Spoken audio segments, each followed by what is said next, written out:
Amen en amen. Alle ere aan die Here vir die geleentheid wat ons het vanoggend, geliefdes, om met vryheid die woord van die Here oop te maak. Die woord van God wat vir ons so kosbaar is, die heilige woord van God wat geïnspireerd en gesaghebend is in ons lewens. En mag die Here werklik met ons praat en werk deur sy woord en gees vanmôre.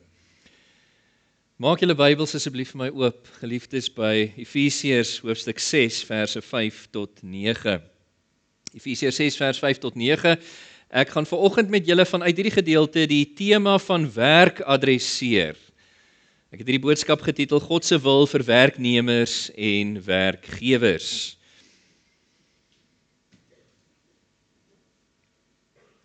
Laat my toe om met die deur by die huis in te val vanoggend en vir jou te sê dat jou werk is belangrik vir God en daarom behoort dit ook vir jou belangrik te wees. Jy sien, die Bybel leer vir ons dat ons God is 'n God wat werk. Die heel eerste woorde van die Bybel beamoen dit vir ons. Genesis 1 vers 1. In die begin het God die hemel en die aarde geskape. En die hele skepingsverhaal van Genesis 1 en 2 is vir ons die rekord van die Here se werksaamhede, nie waar nie? Sy skepping van alles wat is. Met ander woorde, ons God is nie onaktief nie. Hy's nie lui en laks nie. Die Here Jesus het so gesê in Johannes 5 vers 17 met sy stelling dat my Vader werk tot nou toe en ek werk ook. En ons kan dieselfde aanneem van die Heilige Gees, wat deel is van die goddelike drie-eenheid. Alhoewel God drie-enig gerus het, na sy 6-dag skepping, beteken dit nie, hy het gaan agteroor sit en is nou onaktief nie. Hy is steeds aan die werk van die begin af, om alles wat hy geskaap het, te onderhou deur die krag van sy woord, soos die skrifte ons leer. En ook om alle dinge te begelei volgens sy volmaakte raadsplan vir sy skepping. Ons verwerp op Bybelse gronde die dwaling van deïsme. Diegene wat redeneer dat God soos 'n klokmaker alles geskep het, opgewen het en nou sit hy terug en laat alles maar net aantik. Soos dit wil. Nee. God is nie onaktief, hy is nie onbetrokke in sy skepping nie, ons dien 'n persoonlike God, hy is aktief betrokke in sy skepping en hy is konstant werksaam in sy skepping, en ook in die lewens van sy kinders. Ons dien 'n God wat werk, met ander woorde. En dis waar ons moet begin as ons dink oor werk. Die Bybel leer verder dat God ons geskape het na sy beeld. Julle onthou die woorde van Genesis 1 vers 26, God het gesê, laat ons mense maak na ons beeld, na ons gelykenis. En dit per implikasie beteken dat ons ook onder andere soos God werk, dat ons aktief is en betrokke is in sy skepping waarin hy ons geplaas het. En so sien ons dan vroeg in die skepingsverhaal, in Genesis 2 vers 15, dat God vir Adam en Eva, die eerste mense, ons voorouers, dat hy hulle in die tuin van Eden geplaas het om dit te bewerk, sê die teks. Dit was nog voor die sondeval. Met ander woorde, werk is nie die gevolg van die sondeval nie. En God het aan ons voorouers, Adam en Eva, 'n opdrag gegee, wat deur hulle na ons, die hele mensdom, toe kom. Teoloë verwys na daai opdrag as die kulturele mandaat. In Genesis 1 vers 28 het God vir die mens gesê, nadat hy hulle geseën het, gaan en wees vrugbaar, vermeerder, vul die aarde en heers daaroor, oor die voëls van die lug, die visse van die see, al die mak en die wilde diere van die aarde, die mens moet heers daaroor. En elkeen van ons, binne die konteks van die gemeenskap waarbinne ons woon, dra tot hierdie kulturele mandaat by deur ons werke. Deur ons werk dra ons by tot die heerskappy van die mensdom oor die werke van God se hande op aarde. Dit maak nie saak of jy 'n straatveer is en of jy die staatspresident is nie. Maak nie saak of jy 'n tuiste skepper is en of jy 'n TV-persoonlikheid is nie. Ongeag hoe gering of hoe gesiene jou werk mag wees, jy dra by tot die gemeenskap se heerskappy oor God se aarde, om daai verskuilde potensiaal wat God in sy skepping ingeskape het te ontgin en dit aan te wend vir die eer van die Here en ook vir ons eie voordeel as mensdom. En God se bedoeling onder hierdie kulturele mandaat was dat werk goed is. Onthou, toe God in die begin na sy 6-dag skepping teruggestaan het, gekyk het na alles, het hy gesê dit is baie goed, en werk was deel van daai skepping wat baie goed is. Werk was deur die Here bedoel as 'n bron van seën vir ons. Daarom in die begin van die kulturele mandaat, in Genesis 1 vers 28 lees ons, God het hulle geseën en vir hulle hierdie mandaat gegee, om deur hulle werksaamhede te heers oor sy aarde. Dit is goed, dit is 'n bron van seër. Ek wil ook vir julle sê dat werk is bedoel deur die Here om 'n simbool van waardigheid te wees. Wanneer ons werk, dan boots ons God wat werk na. En ons is besig om sy opdrag aan ons om te werk na te kom. En dit, dat ons die beeld van God, 'n werkende God reflekteer en gehoorsaam is aan sy opdrag om te werk, dit verleen waardigheid aan ons as mense. En daarom sê Paulus byvoorbeeld in 1 Tessalonisense 4 vers 11, stel jou eer daarin om te werk. Werk is goed, dis 'n bron van seën, dis 'n simbool van waardigheid, maar dit is ook 'n daad van aanbidding. Baie belangrik.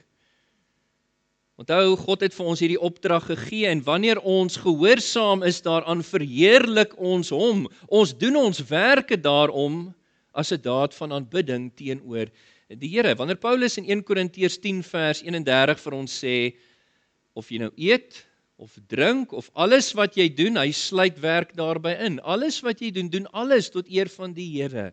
En ons kan ook ons werke sien as net soos eredienste bywoning, né? Die verkondiging van die evangelie. Ons werk is net soveel 'n daad van aanbidding tot God. Want ons dra by tot die kulturele mandaat wat die Here vir ons gegee het as 'n mensdom. En dis nie net baie goed nie, werk is nie net 'n bron van seën nie, dis nie net 'n simbool van waardigheid nie, dis nie net 'n daad van aanbidding nie, dis ook 'n middel waardeur ons deur goeie werke te doen in die werksplek, loon versamel, soos ons sal sien in ons teks vanmôre. Nou ek wil sê, want ek weet daar sommige wat dalk sal vra, maar wat van die sondeval? Die sondeval wat die vloek in hierdie wêreld ingebring het, affekteer ons werke, dit is waar. Werk is uitdagend op die beste van tye. Maar werk is steeds hierdie dinge wat ek sopas genoem het. Goed, in die oë van die Here, 'n bron van seën, 'n simbool van waardigheid, 'n daad van aanbidding en 'n middel waardeur ons vir ons loon vir die ewigheid versamel. En daarom sien ons dat die apostels van ons Here Jesus Christus sterk aanmoedigings maak in terme van werk in die Nuwe Testament. Ek lees so 'n paar vir julle. 1 Timoteus 6 vers 1 en 2, hy sê, diegene wie slawe is. Nou ja, ons is nie in ons dag in die 21ste eeu meer slawe nie, maar ons interpreteer hierdie tipe tekste as van toepassing op ons wat werk. En ek kan dalk noem, skooliere, studente, hierdie beginsels is ook van toepassing op julle en hoe julle self handhaaf in die skool en in die college of universiteit.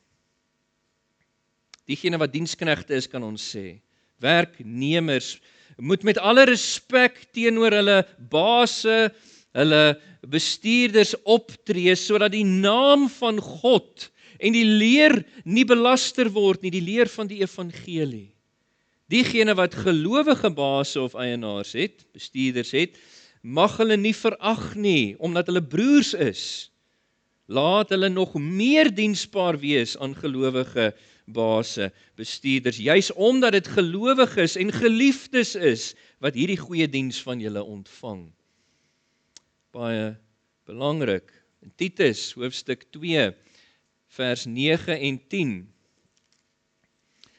skryf Paulus, diensknegte moet in alles aan hulle baase, hulle bestuurders onderdanig wees, hulle tevrede stel, nie teenpraat nie en nie steel van hulle nie, maar toon dat alle betroubaarheid goed is, sodat hulle in alles, let op, in alles, die leer van God ons verlosser aantreklik maak, met betrekking tot die werksplek.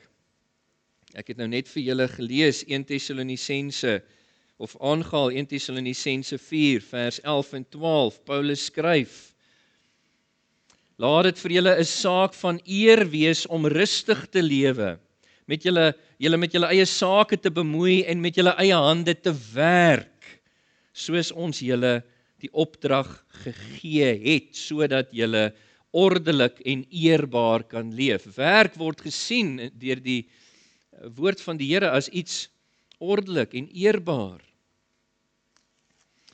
En dit is so, Efesiërs 4 vers 28 wat ons onlangs in ons studie deur Efesiërs behandel het, daar skryf Paulus, die wat steel, moenie meer steel nie, laat hulle werk met hulle eie hande, sodat hulle iets het om te gee aan die wat arm is.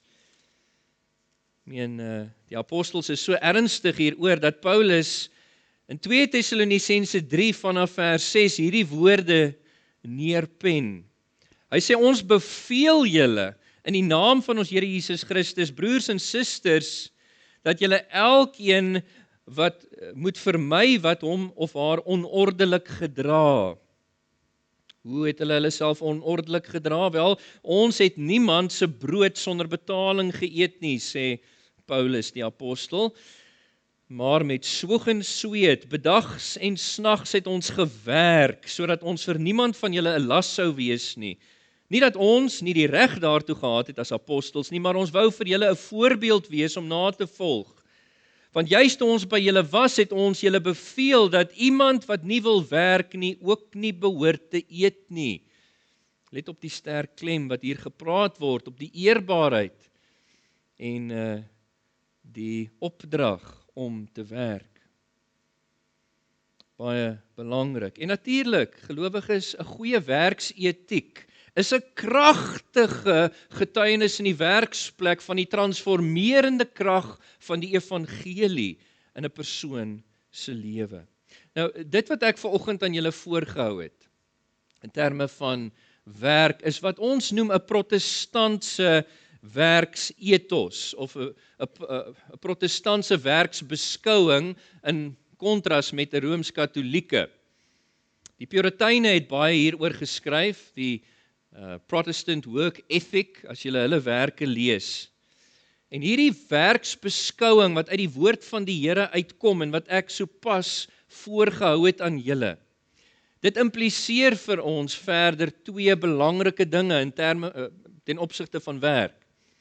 Eerstens, daar bestaan nie voor God iets soos 'n gewyde en 'n gewone werk nie. In Engels sou ons sê 'n secular of 'n sacred en 'n secular job. Daar bestaan nie by die Here so iets nie. Soos om te sê, die dominee het 'n gewyde werk, hy maak daarom vir hom baie loon voor die Here bymekaar. Hy is daarom geseënd. Ek is maar net 'n ou tuiste skepper, wat dra ek nou by? Is maar net 'n ou gewone werkie. Nee, ons moenie so dink nie. Dis nie in lyn met 'n Bybelse werksbeskouing nie. Alle werke dra by, selfs die van die dominee, tot die kulturele mandaat, waardeur ons binne die konteks van gemeenskap daai opdrag van die Here vervul om te heers oor sy skepping. En daarom is elke werk, gee nie om hoe gering nie, ek het dit nou gesê, gewyd in die oë van die Here. Jou werk is heilig voor die Here. En tweedens impliseer hierdie werksbeskouing ook dat jou ware baas is nie die menslike baas of bestuurder oor jou nie. Jou ware baas in die werksplek is Jesus Christus self, jou hoof en Here, wie se slaaf jy in die werksplek is, soos ons ook sal sien in ons teks vanmôre. Laat ek dalk net eers 'n vraagie vra. Is dit hoe jy dink oor jou werk, geliefde? Is dit hoe jy dink oor die werk wat die Here aan jou gegee het? Jy sien, hierdie Bybelse werksbeskouing wat ek vanoggend voorhou aan julle is iets wat verlore gaan in ons dag en tyd, toenemend so. Dis 'n groot kommer. Daarom beleef nie net ongelowiges nie, maar selfs hulle wat die naam van Jesus bely, selfs gelowiges beleef werk as sinloos, doelloos, en daarom waardeloos. Hulle beleef werk soos wat Salomo dit beskryf in Prediker 2 vers 4 tot 10, waar hy werk beskryf sonder God, sonder die inagneming van God se bestaan en sy betrokkenheid in jou werk, as sinloos, nutteloos, gejaag na wind. En ons sien daarom dat selfs gelowiges ook reageer op werk op allerhande onbybelse wyse en met onbybelse ingesteldhede, wat uiteindelik lei tot ongelukkigheid in die werksplek, ontevredenheid, onproduktiwiteit, en miskien is dit waar jy is vanoggend, ongelukkig, ontevrede in die werksplek en onproduktief. Ek wil vir jou sê, geliefde, 'n herwin van 'n Bybelse werksbeskouing sal jou en my help om werklik voor die aangesig van die Here sin te sien in ons werk, betekenis, doel te vind daarin, waarde te vind daarin, om stabiel te wees in jou werksituasie. Ek en Esther praat in die week daaroor, vroeër jare, as mense uit die skool uitgekom het of uit die universiteit het hy begin by 'n werk en hy het afgetree by daai werk. In vandag se tyd is dit lank as jy 4 tot 6 jaar uithou in 'n werksituasie. En miskien is dit 'n refleksie van ons tyd, 'n toenemende ongelukkigheid en 'n ontevredenheid. As jy nie na 6 jaar wegstap en iets anders najag nie, dan word jy gesien as jy het nie ambisie nie. Nee, hierdie Bybelse werksbeskouing, en nie dat dit verkeerd is om te skei van werk as die Here jou so lei in sy wil nie, maar dit sal stabiliteit bring en dit sal jou help om werklik vir die Here sout en lig te wees in jou werksituasie, soos hy dit bedoel. Nou in die teks vandag moedig Paulus die gelowiges aan in die lig van so 'n Bybelse werksbeskouing om hulle verlossing, dit waaroor hy vir hulle geskryf het in die eerste 3 hoofstukke van hierdie brief, om daai verlossing in die werksplek ook uit te leef. Ons het onlangs in die konteks gekyk oor hoe hy die Christene aanmoedig om hulle verlossing in die huweliksverhouding uit te leef. Efesiërs 5 vers 21 tot 33, hoe om hulle verlossing in die ouer-kind-verhouding uit te leef, hoofstuk 6 vers 1 tot 4. Vandag kyk ons na hoe die Christen sy verlossing in die werksituasie behoort uit te leef. God se wil vir werknemers en werkgewers. Ons kyk daarna saam, sodat ons ook in die lig van 'n Bybelse werksbeskouing mag weet hoe om God te verheerlik in die werksplek en so 'n lewende getuies te wees van die transformerende krag van die evangelie in ons lewens. Met dit gesê, kom ons lees ons teks saam, dan sal ek vir ons bid en dan kan ons kortliks delf hier in wat vir ons opgeteken is. Die heilige woord van die Here sê, slawe, wees met vrees en bewering aan julle aardse eienaars gehoorsaam, met opregte harte, soos aan Christus. Nie met lippediens, oediens om mense se guns te wen nie, maar as slawe van Christus wat die wil van God van harte doen. Terwyl julle met blymoedigheid julle diens verrig, soos vir die Here en nie vir mense nie. Want julle weet dat elkeen, indien hy iets goeds doen, dit van die Here as loon sal terugontvang, of hy 'n slaaf is of 'n vryman. En julle eienaars, tree net so op teenoor die slawe, Staak julle dreigemente, omdat julle weet dat julle en hulle Here in die hemel is, en dat hy niemand volgens die uiterlike beoordeel nie. Net tot sover die woord van die Here. Kom ons bid saam, geliefdes. Vader, ons eer U vir U woord. Ons weet, Here, dit kom van U af aan ons. Dit is U selfopenbaring oor wie U is en wat U waarheid en wil vir ons lewens is, en graag deur die instaatstelling van die Heilige Gees wat dit in ons deur verlossing bewerk, buig ons die knie voor U wil vir ons lewens. Dit is moeilik, Here, want ons moet dit doen in 'n wêreld wat beïnvloed is, besmet is met die gevolge van die sondeval en die vloek wat ons werke moeilik maak. Maar help ons, Here, om te hoor wat U vir ons sê. U hart agter dit wat U hier laat opteken het vir ons, Here. En mag U Gees ons ook bystaan om te weet hoe hierdie woorde, geïnspireer deur God, van toepassing is op ons elkeen se handel en wandel. Dit bid ons in die naam van Jesus Christus. Besoek ons nou, Here, ter wille van U eer. Amen. Die apostel, onder die inspirasie van die Heilige Gees, spreek die slawe aan hier. Nou, soos ek vir julle gesê het, dit is nie meer vir ons relevant in 'n sekere sin nie, dat ons nie slawe is vandag in die 21ste eeu, soos wat die geval was in die 1ste eeu vir baie wat deel uitgemaak het van die lidmaatskap van die kerk nie. Maar die beginsels is steeds van toepassing op ons vandag in die werksituasie, wat ook al dit mag wees. Die Afrikaanse ou vertaling vertaal die term hier doulos met diensknegte. En ons kan ook sê dit geld vir werknemers, vir skooliere, vir studente. Slawerny was 'n werklikheid in die Romeinse ryk van die 1ste eeu, toe hierdie woorde neergepen is. En wat vir my uiters interessant is dat Paulus nie die gebruik van slawerny teenpraat of aanval of teengaan op enige manier nie. Alhoewel ons sou redeneer dat vanuit die woord van die Here is die gebruik van slawerny nie tot eer van die Here nie. Dit is onbybels. Paulus erken, Paulus aanvaar dat in 'n gefalle wêreld beïnvloed deur die sondeval gaan Christene dikwels gekonfronteer word met moeilike omstandighede in 'n gefalle wêreld. En op grond van wat hy hier skryf vir werknemers, kan ons sê, lei ons af dat dit vir die Here belangrik is dat ons lewensomstandighede, al ag ons dit as nie ideaal nie, om dit vanuit die hand van die Here te aanvaar. Miskien kan julle saam met my blaai na 1 Korintiërs toe, hoofstuk 7, waar Paulus ook ietsie skryf aan die slawe, en dit in terme van hulle verlossing. 1 Korintiërs 7 vanaf vers 20.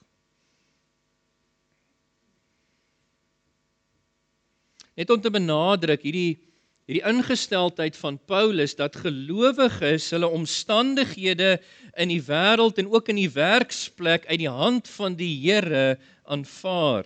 1 Korintiërs 7 vers 20 sê, laat elkeen bly in die situasie waarin hy was toe hy geroep is. Daai is 'n roeping tot geloof. Is jy geroep toe jy 'n slaaf was? Laat dit jou nie kwel nie. Moenie laat dit jou bekommer nie. As jy kan vry word, maak gebruik van daai geleentheid. En dan gee hy motivering. Hy sê, want die slaaf wat deur die Here geroep is tog 'n vrygemaakte van die Here.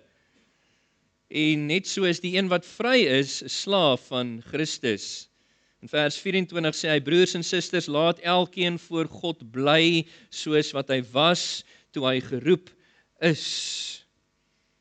Dit wil sê, moenie in jou situasie ontstigtend optree nie, moenie opstandig wees nie, moenie rebels reageer nie, want selfs 'n slaaf, en nie een van ons kan sê ons is slawe nie, selfs 'n slaaf op grond van 'n Bybelse werksbeskouing het 'n gewyde roeping voor die Here.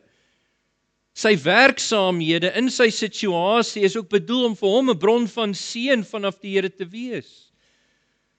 Hy kan ook sy werk doen as 'n daad van aanbidding tot God en vir hom in sy situasie loon versamel. En gelowiges behoort eintlik al ons lewensomstandighede, maar ook die in ons werksituasie uit die hand van die Here te aanvaar op grond van die Bybelse leerstelling van God se soewereiniteit oor alles in sy skepping, ook oor ons lewens.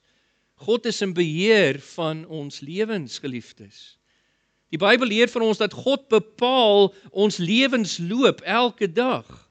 Dawid sê in Psalm 139 vers 16, al my dae was in u boek opgeskryf nog voordat daar een was. Het God dit bepaal hoe sy lewe sou uitspeel. En julle weet hoe baie het Dawid gelei in sy lewensomstandighede. Hy het dit van die Here aanvaar en die Bybel sê nie net vir ons God bepaal dit nie, maar die woord van die Here sê God begelei ons ook in sy wil, daai plan wat hy vir ons het vir ons lewens. Spreuke 16 vers 9 sê die mens maak sy planne en is goed en reg dat ons doen, maar God rig sy voetstappe. Elrike, my middelkind, kom nou die dag by die huis van die skool af en sy sê, papa, mamma, die mens beplan, maar Jesus bepaal. In die mond van die suigeling. Dis net 'n refleksie op God se soewereiniteit in ons lewe en die Here het jou geplaas dan op grond van sy soewereine bepaling en begeleiding in jou situasie om vir hom sout en lig daar te wees waar daar min ander interaksie is met die evangelie in daai situasie dalk, soos ons lees in Matteus 5 vers 13 tot 16. En daarom, omdat dit die Here se soewereine beskikking is dat ons is waar ons is tans, moet ons nie rebels en opstandig wees nie, soos wat Paulus dan ook te kenne gee in sy ingesteldheid. Ons moenie ontevrede wees nie, ons moenie kla en murmureer nie, sê Paulus in Filippense 2 vers 14, want ons het ons omstandighede uit die hand van die Here, om vir hom sout en lig te wees daar waar hy ons geplant het. En vanuit dit wat Paulus hier in ons teks skryf, lei ons af dat dit belangrik is vir die Here, nie net dat gelowiges hulle omstandighede uit die hand van die Here aanvaar nie, maar dat hulle hom in daai omstandighede eer. Ek sal nou ietsie sê oor uitdagende werksomstandighede, waar jy onreg beleef en verdruk word, maar in daai omstandighede waarin jy is, moet ons die Here eer. En hoe doen ons dit? Wel, Paulus sê, wees met vrees en bewering aan julle aardse eienaars, gehoorsaam, hier in ons teks, gehoorsaam. Die van julle wat ons reeks volg deur Efesiërs, julle sal sien dat hierdie selfde woord het voorgekom in hoofstuk 6 vers 1, waar dit gepraat het oor die kind in die huis se gehoorsaamheid aan sy ouers, en ek het toe hierdie woord uit die Grieks uit verduidelik. Die werkwoord hier is hupokuo uit die Grieks. Dis 'n samevoeging van twee woorde, die voorvoeging of ja, die voorvoegsel hupa wat beteken onder en akuo wat beteken, ons het die woord akoestiek daarvan af, wat verwys na die gehoor. Met ander woorde, 'n leksikale definisie van hierdie term is dat die gelowige homself gewilliglik plaas onder dit wat hy hoor van sy eienaars, sy baas, sy bestuurder, onder hulle begeleiding en bevele. Dieselfde woord word gebruik van die Romeinse gelowiges in Romeine 16 vers 19, waar dit beskryf word hoe hulle Jesus aangeneem het as hulle hoof en Here, en dat hulle self gewilliglik onder sy begeleiding en bevele geplaas het om hom in getrouheid te dien. Let op ook hierso die voorsetselfrase in vers 5, soos aan die Here. Dit kwalifiseer hierdie gehoorsaamheid. Wees gehoorsaam soos aan Christus.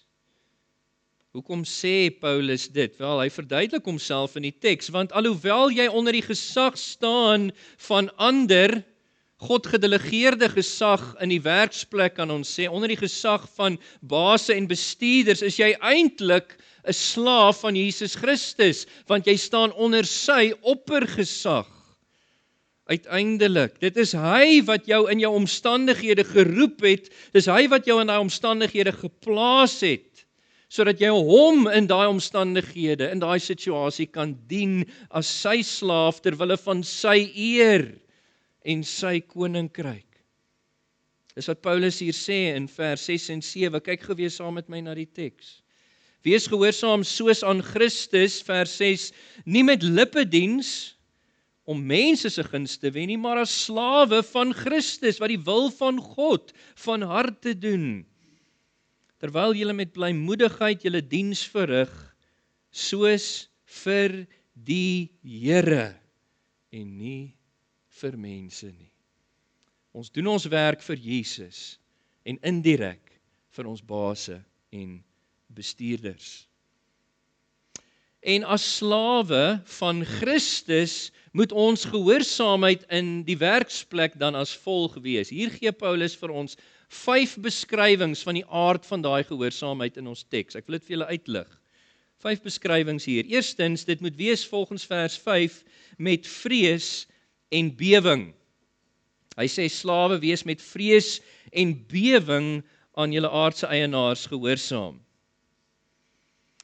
Dit is omdat jy in die werksplek 'n slaaf van Christus is, dat jy jouself handhaaf met vrees en bewing. Dis vir die Here. Dis 'n intensiewe vorm hier van respek. So die idee hierso is dat jy in die werksplek 'n respek sal hê vir God, jou hoof en Here, Jesus Christus, maar dat jy ook 'n respek sal hê vir God se gedelegeerde gesag in die werksplek aan jou baase en bestuurders. So eerstens, 'n beskrywing van die aard is respek. Ons gehoorsaam met respek. Eerbied en agting vir diegene wat die Here oor ons in ons werksplek geplaas het. Tweedens, vers 5. Slawe wees met vrees en bewing aan julle aardse eienaars gehoorsaam met opregte harte. In vers 6 kommunikeer hy dieselfde gedagte wanneer hy sê dat ons die wil van Christus en van God van harte doen. Dit verwys na 'n lojaliteit teenoor jou baase en bestuurders en die werk wat die Here jou gegee het, ter wille van Christus se onthaalwe, 'n toewyding aan jou werk. Derdens, dat jy dit sal doen met 'n Godwaartse fokus en nie om mense se guns te wen nie. Let op wat sê hy in vers 6. Nie met lippediens om mense se guns te wen nie. Met ander woorde, jy doen jou werk dis meer as net lippediens, dis meer as net oë-diens, dat jy hard en toegewyd en ywerig werk, wanneer die baas na jou kyk en wanneer hulle rug draai, dan gaan sit jy en jy is onproduktief. Dis meer as lippediens om mense guns te wen, dit is terwille van die feit dat jy 'n slaaf van Christus is, dat jy effektief en produktief werk, want jy wil hom behaag, sy guns wen, en daarom doen jy jou werk met integriteit en met deursigtigheid. Vierdens, kyk na vers 7. Terwyl julle met blymoedigheid julle diens verrig. Blymoedigheid is die woord eunoia hierso in die Grieks, wat verwys na ywer. Jy doen jou werk ywerig, geesdriftig, met opgewektheid, met opgewondenheid, met opgeruimdheid kan ons sê. Omdat jy dit nie vir mense doen nie, maar vir wie? Vir Christus, en dit is presies wat vers 7 sê, terwyl julle met blymoedigheid julle diens verrig, soos vir die Here en nie vir mense uiteindelik nie. En 'n vyfde element, beskrywing van die aard van die gehoorsaamheid wat ek wil byvoeg, by respek, by toewyding, by integriteit, by ywer, is vertroue. Want ek wil julle herinner dat dit wat Paulus hier skryf, is 'n uitvloeisel van dit wat hy in hoofstuk 5 vers 18 gesê het in die konteks van hierdie brief. Paulus het hierdie hele seksie begin met hierdie woorde: moenie dronk word van wyn nie, maar word vervul, kom onder die beheer, kom onder die invloed van die Heilige Gees. En dan het hy gesê, 'n primêre manifestering van 'n geesbeheerde, geesvervulde lewe is onderdanigheid. Hier in vers 21 van hoofstuk 5. Wees onderdanig aan mekaar uit ontzag vir Christus. Dit is die Gees wat hierdie onderdanigheid in ons bewerk, in die huwelik en in die ouer-kind verhouding, maar ook in die werknemer-werkgewer verhouding. En dit is hy wat jou sal help. Op grond van die kruiswerk van ons Here Jesus Christus, waardeur jy verlos is van die dominerende mag van Satan en sonde, en deur middel van sy inwoning en instaatstelling, dat jy die Here kan eer, deur gehoorsaam te wees in die werksplek, met respek, met toewyding, met integriteit, met ywer, en met vertroue op die Here, want jy is sy slaaf, wat vir sy eer werk in die werksplek. Maar wat nou, as ek onreg beleef, of verdrukking beleef in my werksituasie? Hoe aanvaar ek my situasie van die Here af? Hoe eer ek die Here dan in daai situasie? Miskien kan julle saam met my blaai na 1 Petrus 2 toe. Die apostel Petrus voeg hierby, by wat Paulus vir ons skryf deur die inspirasie van die Heilige Gees, en hy help ons om hierdie vraag te beantwoord. Vir die gelowiges wat onreg en verdrukking verduur in die werksplek. Petrus skryf hierso vir gelowiges wat verplaas was uit Rome, hulle oorspronklike wonings, hulle werk nou as slawe, en daar word teen hulle gediskrimineer nou hier in Klein-Asië waar hulle self bevind. En hy sê in 1 Petrus 2 vanaf vers 18, huisbediendes, ons kan sê diensknegte, werknemers, wees met groot ontzag aan julle werkgewers onderdanig. Julle sien, hy sê niks anders as Paulus nie. Maar hy voeg by, nie net aan die goeies en die vriendelike werkgewers nie, maar ook aan die onredelikes. Weet julle, die Here wat ook onredelikheid beleef het aan die hande van mense, sal jou vertroos en sal jou versterk om dit te kan doen ter wille van sy eer, as dit sy wil en sy roeping vir jou is.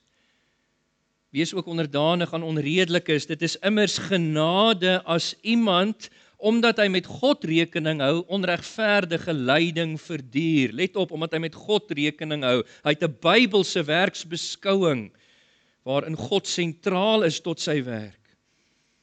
As hy met God rekening hou. Want watter aanprysing is daar vir julle wanneer julle oortree, lyfstraf ontvang en nogtans daarmee volhard. Maar as julle volhard terwyl julle goed doen in die werksituasie en dan tog maar ly, dit is genade by God. En let op wat sê hy, julle is immers hiertoe geroep om te ly in hierdie wêreld. Spesifiek dan vir die geloof ook, waarvoor ons baie maal onregverdig behandel word en verdrukking beleef in die werksplek. Julle is hiertoe geroep, want Christus het ook ter wille van julle gelei op Golgotha. Hy het vir julle 'n voorbeeld nagelaat, sodat julle in sy voetspore kan volg. Hy het nie sonde gedoen nie, en in sy mond is geen bedrog gevind nie. Toe hy uitgeskel is, het hy nie terug uitgeskel nie. Toe hy gelei het, het hy nie gedreig nie. Daarom sê Paulus ook hier in vers 9 van ons teks, dat eienaars hulle dreigemente moet laat staan. Hy het nie gedreig nie. Hy het homself toevertrou aan God, die Vader wat regverdig oordeel. God sal afreken met diegene wat die werknemers onregverdig behandel en verdruk. As jy onreg beleef, verdruk word, doen soos wat die Here Jesus gedoen het. Bid oor jou omstandighede. Aanvaar dit uit die Here se hand uit, maar bid daaroor. Vra die Here om vir jou te vertroos en te versterk in daai omstandighede, maar ook, as dit sy wil is om jou te skuif en vir jou 'n ander heenkome dan te gee. En as die Here vir jou daai geleentheid gee om te skuif uit daai ongewenste situasie uit, doen dit. Gryp dit aan. Sien dit ook as die leiding van die Here, maar totdat die Here jou skuif, doen soos die Here ons beveel hierso, om gehoorsaam te wees met respek, met toewyding, met integriteit, met ywer, met vertroue, nie net aan die baase en bestuurders wat goed en vriendelik is nie, maar ook aan die onredelik is. En dit omdat jy 'n slaaf van die Here is, wat hom dien in die werksplek. Let op die motivering van Paulus hier in ons teks aan gelowiges. Hy motiveer hierdie gehoorsaamheid en sê, want julle weet in vers 8, dat elkeen indien hy iets goeds doen, dit van die Here as loon terug sal ontvang. Hy beroep hom hier op 'n algemene Christelike waarheid, waaroor hierdie gelowiges vir wie hy skryf geleer was, want dit is deel van die evangelie, naamlik God sal by die wederkoms van Jesus Christus met die laaste oordeel op die laaste dag sal hy alle gelowiges, ongeag of jy 'n slaaf was in jou leeftyd, ongeag of jy vry was in jou leeftyd, ongeag of jy 'n geringe werk gedoen het of 'n gesiene werk, hy gaan alle gelowiges se werke beoordeel. Ook daai werke in die werksplek. En vir alle goeie werke sal hy die gelowige beloon met 'n ewige loon wat hulle in die nuwe hemel en nuwe aarde sal geniet. En dit is wat hy sê hier in vers 8. Die Here sal die loon gee. Hulle sal daai loon terug ontvang. Dit wil sê, Paulus sin speel hierso op die feit dat God gaan vir jou 'n hemelse salaris gee vir jou werksaamhede wanneer hy terugkom. Of jy nou 'n slaaf is of vry. Die punt wat hy maak is, werknemers versamel vir hulle self hemelse skatte, waar mot en roes nie verniel nie, waar diewe nie inbreek en steel nie, wanneer hulle God eer, as slawe van Jesus en goed doen, die goeie werke van gehoorsaamheid in die werksplek nastreef. En dan Paulus praat ook met die eienaars hier in die Afrikaanse ou vertaling, is dit die woord Here of meesters wat gebruik word. Ons kan ook sê werkgewers hier in vers 9. Hy sê, julle eienaars, werkgewers, tree net so op teenoor die slawe. Ons mag nou dink, ag maar die werkgewers kry net 1 vers, die res kry 4 verse. Nee, die werkgewers kry meer. Want Paulus sê net so, dit wil sê hy verwys terug, dat die werkgewer ook teenoor sy werknemers moet optree met respek, want hulle is die vrygekoopte slawe van Jesus Christus met wie jy werk. Dat jy hulle sal behandel met respek, dat jy toegewyd sal wees aan hulle en hulle welstand, dat jy hulle sal behandel met integriteit, soos wat reg en billik is voor die Here, dat jy ook ywerig, geesdriftig sal wees om hulle welstand te bevorder in die werksituasie, en dat jy dit ook sal doen in vertroue op die Here. Dat jy 'n werkgewer sal wees asof vir die Here Jesus Christus, om hom te eer in die werksplek, en hoe jy voorgaan en lei en bestuur, met verwagting dat die Here Jesus jou sal beloon op daai laaste dag vir elke bietjie goed wat jy gedoen het, selfs teenoor onwaardige en onverdienstelike werknemers. Hier is weer 'n motivering ook in vers 9 vir die werkgewers, die baase, die bestuurders, die eienaars. Omdat, hier in die helfte van vers 9, omdat God sal albei, werkgewer en werknemer, beoordeel wanneer Jesus weer kom. Dit is nie net die werknemers wat beoordeel gaan word nie, ook die werkgewers. Hy sê, omdat julle Here en hulle Here in die hemele is, jammer. Met ander woorde, God is verhewe bo julle albei. Hy is 'n gesag oor julle albei, en as God wat in die hemele is hy alsiende, hy is alwetend, niks mis sy alsiende oog nie. En dit is tog wat die skrywer aan Hebreërs vir ons sê. In Hebreërs 4 vers 13, ja, niks wat geskape is vir hom ons hemelse Heer verborge nie, maar alles is oop en bloot voor sy oë. Hom teenoor wie ons moet verantwoord.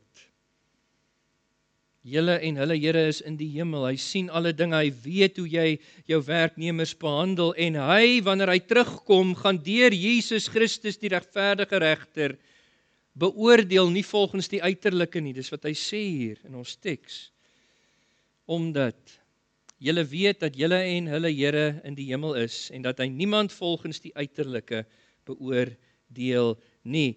God sal nie op daai dag jou status, jou posisie in die gemeenskap in ag neem nie. In God se oë staan beide werkgewer en werknemer op ewe knie voor hom. Albei erfgename van sy reddende genade, albei deel in dieselfde waardigheid as mense, geskaap in die beeld van God. En julle ook sal beoordeel word vir hoe julle werknemers, diegene onder julle in die werksplek, behandel. Kom ek sluit vandag se boodskap af, net deur te sê, mag die Here ons werklik help om te groei in 'n Bybelse werksbeskouing. Dis so my gebed vir myself en vir elkeen van julle. Terwille van ons Christelike getuienis in hierdie wêreld, dat ons sal groei in 'n Bybelse werksbeskouing, om ons werke te ag as goed, soos die Here dit geskaap het om te wees, ten spyte van die sondeval, dat ons dit sal ag as gewyd. Dit is 'n heilige onderneming voor God. Dit is belangrik vir die Here hoe ons werk. Dat dit vir ons 'n bron van seën is vanaf God, dat dit vir ons 'n simbool van waardigheid is, dat dit vir ons 'n daad van aanbidding is en ook 'n middel om vir onsself hemelse loon te versamel. En nie net dat ons daarin sal groei nie, maar dat ons ook sal groei daar waar die Here ons dan geroep en geplant het. Dat ons lewensomstandighede, maar ook ons werksituasies sal aanvaar as uit die hande van die Here, dat ons hom daarin sal eer, selfs al is dit onder onredelike baase en bestuurders. Dat ons onsself daar sal ag as die slawe van Jesus, wat hom dien in ons situasie, en wat optree ter wille van sy eer en koninkryk met respek, met toewyding, met integriteit, met ywer en met vertroue. Amen. Kom ons sluit ons oë. Hemelse Vader, alle ere aan U vir die woord wat so prakties tot ons gehoor kom. Heilige Gees, wees U nou die naprediker van hierdie woorde wat U geïnspireer het. Brand dit in op ons harte. Help ons om dit weer en weer te gaan lees, en Here, om dan die knie voor U te buig. En toe te laat dat U ons help deur die instaatstelling van die Gees om dit te gaan uitleef ter wille van die eer van die Vader in Christus Jesus, ons Here, wat ons hiertoe in staat stel deur sy kruiswerk. Dit is ons gebed. Seën ons ook nou in die afsluiting van die diens, die slotlied, seënbede en die samesyn hierna, alles tot U eer. Amen.